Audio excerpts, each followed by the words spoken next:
Y ven mi pantalla, ya la puse a compartir.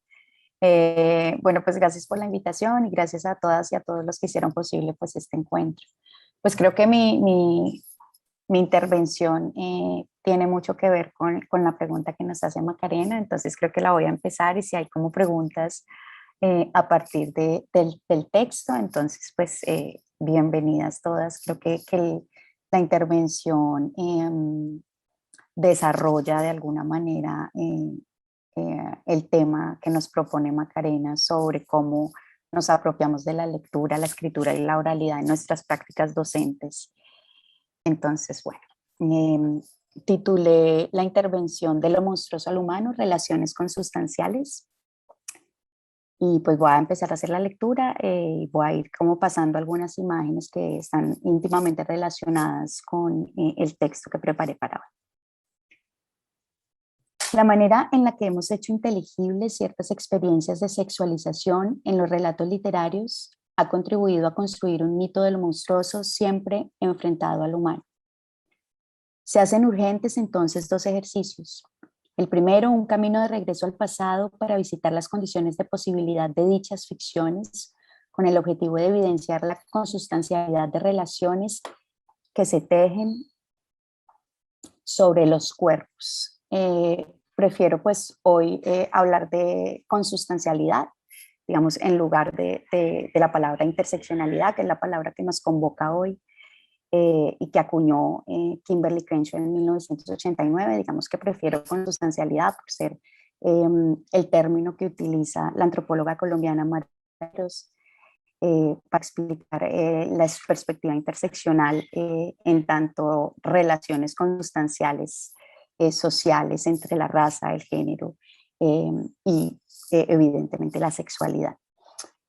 Obviamente ese concepto pues tiene como una larga tradición con el término simultaneidad de opresiones que acuñó la colectiva del Río Combahee y con el término matrices de dominación de Patricia Hill Collins.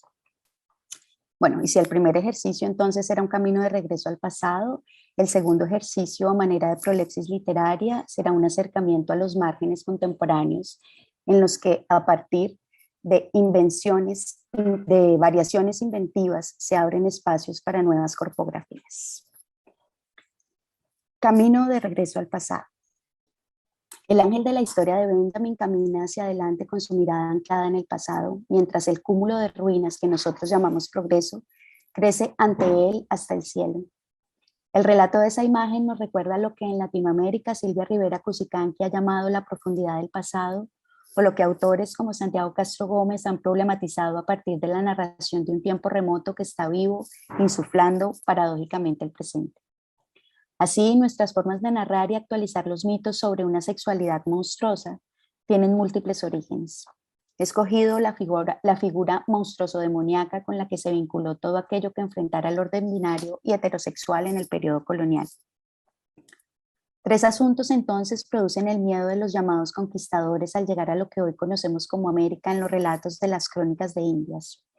Su asombro ante las prácticas a las que ellos dieron nombre de canibalismo, idolatría y sodomía parecían contener todos los vínculos con la monstruosidad, además de estar allí para demostrar que el orden reinante en el continente europeo era de carácter arbitrario. Las y los indios eran antropófagos, no tenían un dios y copulaban sin hacer diferencias. Para decirlo con Mabel Moraña, esas eran las formas variadas de lo monstruoso. La sodomía, conocida como cualquier práctica sexual nefanda, es decir, innombrable, que no tuviera por objetivo la reproducción, fue especialmente condenada en términos de antinaturalidad y sirvió en la estructura de dominación que justificaba la evangelización para construir imaginarios subalternos, razas inferiores enfrentadas a razas puras, por ejemplo.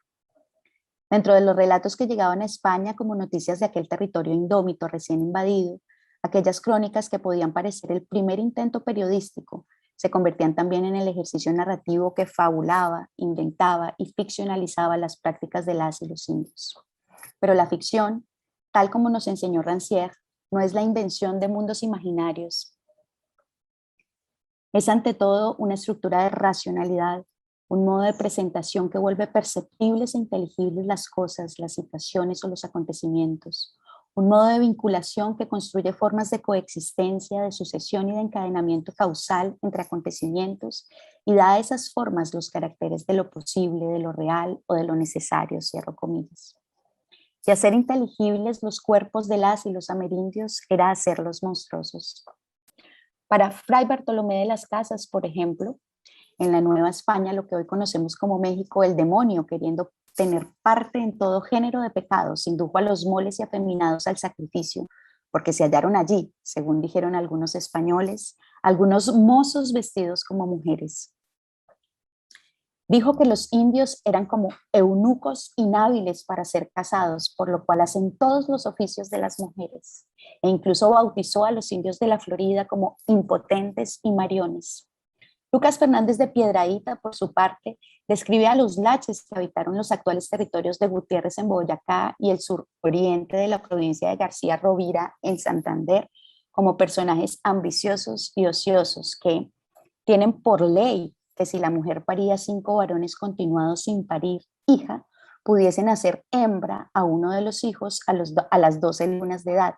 Esto es, en cuanto a criarlo e imponerlo en costumbres de mujer como lo criaban de aquella manera, salían tan perfectas hembras en talla y ademanes del cuerpo que cualquiera que los viese no los diferenciaría de las otras mujeres, y a estos llamaban cusmos, y ejercían los oficios de mujeres con robustecidad de hombres, por lo cual, en llegando a edad suficiente, los casaban como a mujeres y preferían los laches a las verdaderas mujeres, de que según se sigue que la abominación de la sodomía se permitida en esta nación. Pero los relatos no son homogéneos, porque mientras de las Casas y Fernández de Piedrahíta muestran que el travestimiento, la inversión de los roles de género conocidos en Occidente eran prácticas aceptadas en América, Gonzalo Fernández de Oviedo afirma que en Cueva, actual Panamá, los indios afeminados eran aborrecidos de las mujeres en extremo grado, pero como son muy sujetas a sus maridos, no osan hablar en ellos sino pocas veces, o con los cristianos, llaman a estos tales pacientes camayoa, y así entre ellos, cuando un indio a otro quiere injuriar o decirle por vituperio que es afeminado, y para poco le llama camayoa. Mitas, mariones, cusmos, camayúas, cuyo carácter monstruoso radica en la peligrosidad de su conducta, supuestamente antinatural e inhumana, desafían la soberanía y los órdenes binarios.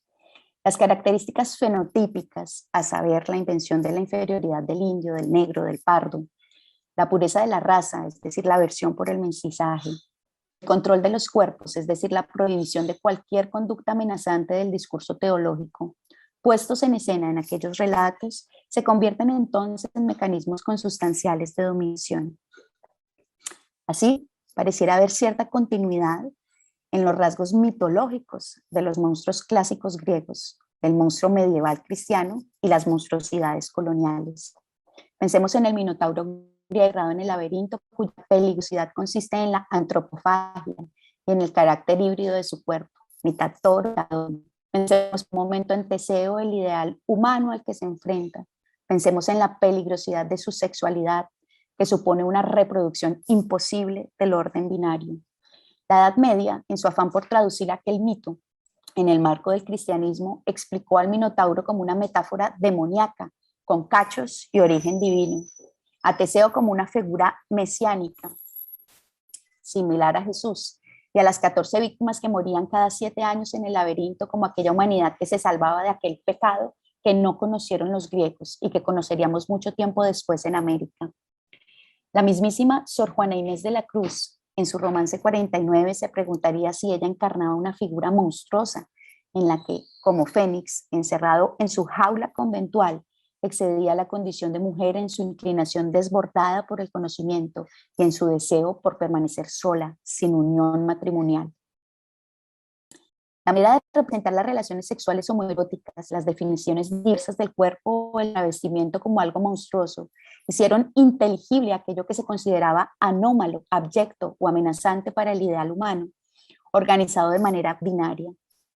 Así, aquellos relatos literarios atravesados por el discurso religioso, que vio al monstruo como pecador, Intervinieron posteriores discursos legales en donde el monstruo se hizo criminal por su condición sexual para luego convertirse en enfermo con la patologización de las ficciones científicas en el siglo XIX. Tal vez en muchos de los relatos contemporáneos encontramos las huellas de aquella trayectoria en la que, sin problematizar el lugar de enunciación del humano sobre lo monstruoso, reproducimos lógicas de encierro, destierro y subalternización. Sin duda, con los cánones literarios todavía nos permitimos hablar de literatura con mayúscula, para enfrentarla a la literatura femenina, aquella hecha por mujeres para ser leída por mujeres, o a la literatura negra, aquella hecha por cuerpos racializados que exotizamos en nuestras charlas, o a la literatura gay, trans, lésbica, queer, que devuelve a la escena nuestro miedo atávico por todas las posibilidades del deseo, el placer y la relación con el cuerpo. Sin embargo, son estas últimas formas literarias en las que encontramos la redefinición de lo monstruoso, la evidencia de que cualquier esfuerzo lingüístico de captura elude los alcances semánticos de lo que somos. Monstruosidades literarias contemporáneas. Quisiera hablar aquí de las redefiniciones de lo monstruoso, de las variaciones inventivas del mito, de otros mapas, de otras metáforas de la monstruosidad en las que la bestia, no sin tensiones, se hace bella. ¿A quienes incluimos en nuestros currículos? ¿A quienes leemos? ¿Cómo las y los leemos? ¿A qué voces privilegiamos y qué cuerpos queremos ver? Es decir, ¿cómo actualizamos nuestros miedos en los relatos? 3 imágenes vienen a mí en orden de lectura, de la menos reciente a la más reciente. La primera, la imagen de 2 niñas entre los 10 y los 11 años. Una es delgada e ínfima, la otra corpulenta e imponente, desafiando con su gordura cualquier estándar social. Las 2 se miran y tal vez se desean, atravesadas por la pobreza en alguna isla canaria. Como lo muestra la imagen, esa es la portada del libro Panza de burro de Andrea Abreu. La segunda imagen es doble. Con luz, de día y en la facultad es Cristian. En la oscuridad, de noche y en el Parque Sarmiento de la Córdoba, Argentina, es Camila. Esa es la portada del libro Las Malas de Camila Sosa. La tercera imagen es la de la bahía Laguna Verde al sur de Valparaíso. La miran 2 hombres, uno ataviado con ropa de mujer, el otro ataviado con ropa de varón. La imagen de la izquierda es la imagen de la película Tengo Miedo Torero, homónima, y pues la ficción, digamos, audiovisual del libro Tengo Miedo Torero del autor Pedro Lemebel. La última imagen proviene de un texto monstruoso, esta imagen que vemos acá. Barroco y excesivo en sí mismo, una literatura que escapa a todo afán catalogador. Es novela, es parodia, es crónica, es una cartografía de la educación sentimental a través de la música popular, es una escritura sin género, por tanto aberrante y monstruosa. Tengo Miedo Torero de Pedro Lemebel lleva el nombre de una canción de Sarita Montiel y se convierte en el santo y seña que se dan Carlos, el joven guerrillero del Frente Patriótico Manuel Rodríguez y la loca del Frente, una travesti empobrecida y envejecida. Esta historia de amor inserta en el laberinto de la situación política del Chile de 1986, establece un paralelo entre esto que llamamos normal, la relación matrimonial antipática, conveniente y obligatoria de Lucía Iriar y el dictador Pinochet, y eso que llamamos anómalo, el vínculo condenado en todas sus formas por el establecimiento entre Carlos y la loca. La loca del Frente es inocente en un mundo culpable, recorre la ciudad errando, incluso termina el relato errando. Sin embargo, aunque la construcción de su subjetividad travesti está atravesada consustancialmente por el empobrecimiento y el rango etario de su experiencia, que la hacen sin duda dolorosa, la loca del Frente no está destinada a la fatalidad, ni a morir a manos de Teseo en el laberinto.